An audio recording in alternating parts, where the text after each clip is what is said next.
former manager made my life hell and I finally got her fired. I was desperate to join a new job after my husband and I were both laid off last year. When I was offered a new role, I knew it would be a step down from what I was doing, but the manager and the team seemed great, and that part has not changed. However, since my manager Gary * was so busy, he basically offloaded me to another manager, Jane Starr. I was supposed to be the connection point between my team and Jane, but it quickly became Jane micromanaging me. She would ask me to work through lunch, move/cancel vacation days, call at 11 p.m. on weekends, and order me around on phone calls. She also made nasty comments about my weight and said I was big for my race. The list of personal slights so long that it filled 3 pages. I would talk back to her and she did not like that, and that provoked her more. I only stayed because we needed to pay the bills.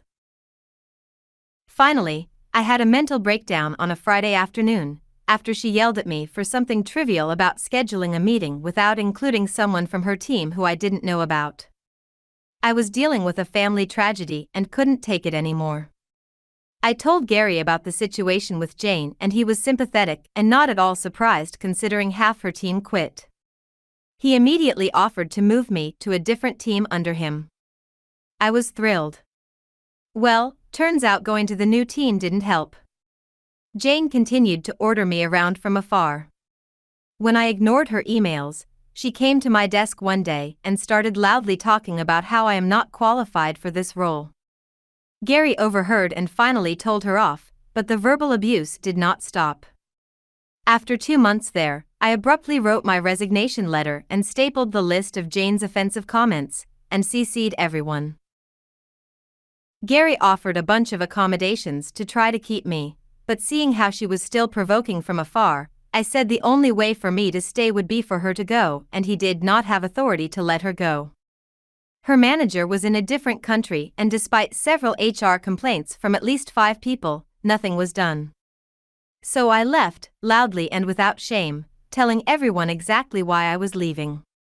Times were very bad for 3 months. There were nights we would eat slices of bread just so we could pay the mortgage and emergency expenses from a health crisis and a funeral. Even after he found a job, we were still catching up on bills and still are. I spent months applying to 5 to 10 roles per day, sometimes over 20. Last month, I saw a public memo about a big shot from a former company joining the company I just left. I used to work with this guy closely and texted him a congrats. Let me know if you need any insights on the new place. We had a quick call where I told him some ins and outs, where I thought they could innovate.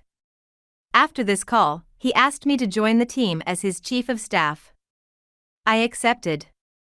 Imagine Jane's shock when we had our first all-hands call. All the VPs and above were asked to welcome the new big shot in a giant conference room. In Big Shot's speech, he breezed over that I'll be his chief of staff, along with a few key names. I now sat 2 levels above Jane, and apparently, within the 3 months I was not there, the other half of her team turned over. Every single person left. Gary was excited for me and said all nice things. However, Jane took the classless route and sent Big Shot an email about how I'm an unqualified idiot, that I used to work for her, how I tried to get her fired, and that she suspects I lied to get ahead. She didn't even try to be fake nice. Big Shot forwarded me her email and asked what this was about. I was so nervous and excited. Little did Jane know, I was a director at Big Shot's competitor company and was already a level above her, so 2 levels isn't a big leap, and I worked with him for 5 years. I had an hour call with Big Shot and told him she was bad for the company culture and was a nasty person in general, but the evidence he needed was Gary confirming that her whole team has turned over, my prior resignation letter which was still sitting on my desktop when I logged in upon return, and a few other nasty emails she sent her recent staff, which they were happy to share with us. Big Shot fired Jane on Friday.